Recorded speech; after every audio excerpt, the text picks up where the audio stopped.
There's been a couple evolutions of the Windows utility just in this past month. I made a video earlier this year in February. This was kind of like a screenshot of it, but things have changed a little bit. But first, how to run the program. You can run it through an elevated PowerShell or terminal with admin in Windows, or if you want to purchase an offline executable, you can do that through cttstore.com. But I do recommend not just typing this in, because I have had typo squats where people, if you put christits.com or christitu and forget the S, it could actually install malware because people that are malicious bought those old domains. So I highly recommend just going to my website, chris.s.com, copying it directly from here, right-clicking, terminal with admin, and then launching it from here. This is the best way to get into it. I want to explain what all 4 tabs are and some of the evolutions. Very first evolution, as you see, is it lazy load. So it's going to load a lot faster, but not everything's loaded right out of the get-go. So when you first load it up and you go to like tab 2, you'll notice just a little slight delay there because it's actually lazy loading things. But I like the faster launch times. Let me know in the comments what you think. But before we get into what each tab does, I want to first thank today's sponsor, CodeRabbit. When it comes to WinUtil with, almost 60,000 stars now, I get a lot of pull requests. Just in this past week, I have 10 pull requests, and sometimes reviewing each one, going to the files changed, just kind of like, okay, what changed? We're changing pester tasks, application. I don't want to read through everyone's code. Otherwise, I will never be able to write code for my own projects, which is not fun. So thank you, CodeRabbit, for sponsoring this video, because I can just come right in here. It auto-reviews all my pull requests without me even prompting it or anything. I just hook it up and bam. So I can just continue right here. Once I click that review stack, bam, it shows me the 2 things. Okay, first things in the layers page here, it just says, hey, document application catalog. Existing applications were reclassified. So we're changing Adobe from Media Tools to Document. We're changing Calibri from Media Tools to Document. Calibri is actually kind of a ebook. So that's more multimedia tools. I don't think this one's actually correct. So I'm going to just click the plus sign and I'm just going to comment directly on this PR from CodeRabbit's interface. I'm going to just put this. This is actually an ebook reader, so it belongs in multimedia, and comment. But once I review all these, I can just mark layer as viewed, and then go into the content wiring. Okay, just changing the document filtering, and we'll just go ahead and approve this review now that we've viewed both these. It makes things just a bit easier on me reviewing code. A lot of times, if I get like AI slop, sometimes people put like 1,000-line PR that's obviously slop. Sometimes it's a smaller one and it's harder for me to catch. But CodeRabbit makes it a lot easier for me by properly labeling things. And also, I've seen people open up PR, submit it, CodeRabbit is, hey, this is terrible. There's all kinds of problems with this pull request. And then I've had people just close the pull request after getting the review. So thank you, CodeRabbit, for sponsoring me. And with that, let's get back to Windows Utility. Now for the install page, you'll notice here we have no more checkboxes and icons. You might be thinking, well, Titus, not everything fits on the same page. Already thought ahead of on that. We also have a new filters, so you can just filter by browser, communications, development, and then you only get the things you need. And then at the end, you can just go, okay, all of them are checked from what I did, install, and then it'll go out and install. And you also notice down here at the bottom, we also have a built-in app progress bar, so no more weird pop-up. Really been working on fine-tuning this. And also, we have proper maximize, minimize, all the buttons up at the top now, where a lot of people are complaining about that, and then fixed search. So the search panel now kind of does proper scaling. So you can do it lower res, higher res. All these things now work as they should. So I've been really fine-tuning the past 6 months, making this as fast as possible and also a better experience. And from debugging, from people having issues, those types of things, we have more verbose logging that was installed as well. So that's the first thing that has changed and gotten better. As far as the tweaks goes, the tweaks, if you don't know what you're doing, always, my advice is always the same. Just stick to standard tweaks. That's the good stuff. Minimal tweaks is just if you want the bare bones, just some less telemetry. We'll talk a little bit about spying here. I need to do a dedicated video on the new GDID, but the big thing here is preventing device companion apps, and then also WBBT, which is the Windows platform binary table. These things I would highly recommend disabling. That means like ASUS Armory Crate, MSI has their own form. These all load at the kernel level, and giving access to your system to a bunch of manufacturers is just a bad idea.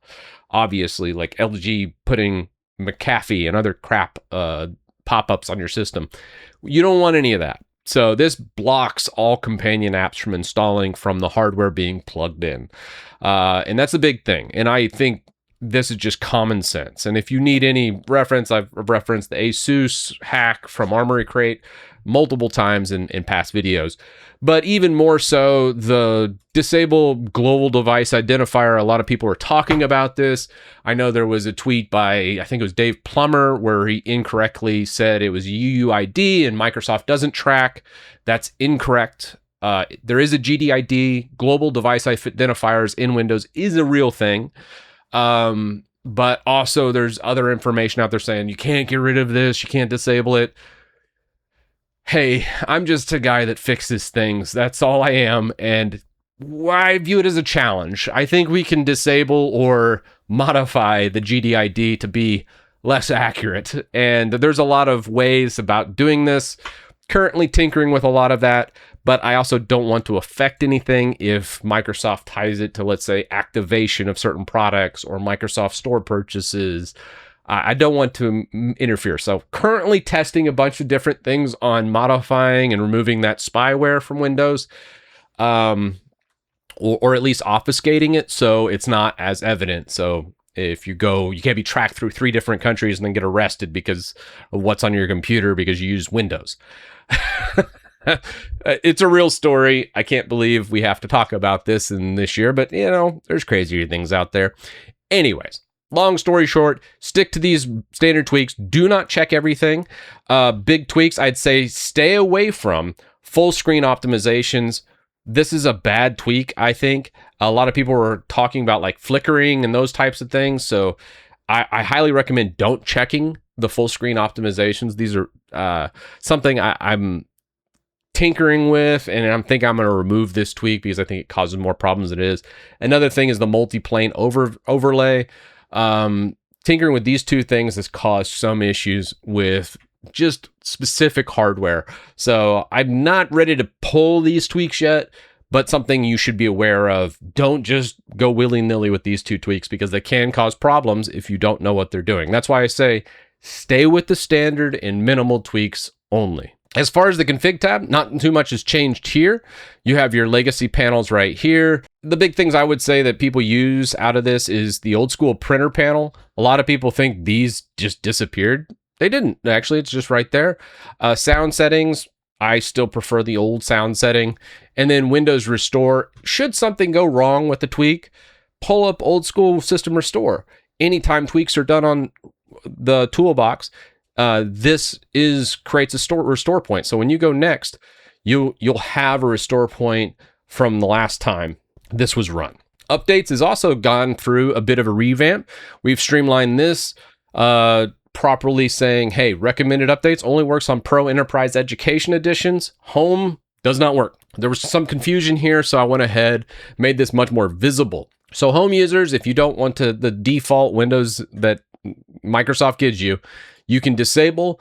I highly recommend every month or 2 re-enabling, running your updates, and then if you want to go back and disable, that's fine. But I definitely discourage permanently disabling updates. And then Windows 11 Creator. A lot of people are asking, what happened to MicroWin? What happened to creating your own ISO? Windows 11 Creator is a streamlined experience. It's meant to be for Windows 11. And I'm not going to support Windows 10 because it went end of life. Microsoft no longer supports Windows 10 as of 2025. That's last year. And that means I don't want you reinstalling Windows 10. And if you do install Windows 10, install Windows 10 LTSC. And that is a long-term servicing branch. You don't need to tweak it. You don't need to modify it. Just install the plain Vanilla. It doesn't come with Microsoft Store. It doesn't come with anything. And it's great right out of the box. Back when Microsoft actually, I'm not going to say they made good products, but they made better products. And that's what this one does. You can easily just select any downloaded ISO and then mount and verify. And if you don't have the ISO, just click the download page. It'll take you right there. Once it's mounted, it'll say, hey, what edition do you want? I auto check Pro because I think Pro is probably a good in between for most users. That's what I usually use. And then I just say run ISO modification in Creator. It'll go ahead and run all the way through, and then you can just put that on a thumb drive. Common problems people run into is if you're burning with Rufus, Rufus likes to modify this as well. You can't double modify ISO. So if you're going to use Rufus with its modification, don't use this. You can still use Rufus, but just go into tools in Rufus and make sure none of the extra options are checked, like modifying your user and those types of things. It's going to overwrite some of the changes we make with Win11 Creator. But this will mount and burn to a USB directly, so you don't even need to use Rufus. And that is the Windows utility. In 2026, look for an update. I probably need to do a video specifically going over the GDID. I just wanted to explore this a little bit more, find a better solution for it, but also update the utility. And just know, hey, we got a lot of things happening. Thank you for all the contributors. Hundreds of people have contributed to this project. We're still the biggest PowerShell project on GitHub. And I look forward to the future. It's fantastic. I've really enjoyed fixing Microsoft problems. They are always a challenge for me. So about once a week, I always come in here, clean up the issues, clean up the pull requests, tidy things up, and make sure that we're good to go for the future. And thank you for everyone that supported me from either buying the $10 tool over on cttstore.com or even just contributing to the project with their own code. That's good. I do appreciate it. So thank you all, and I'll see you in the next one.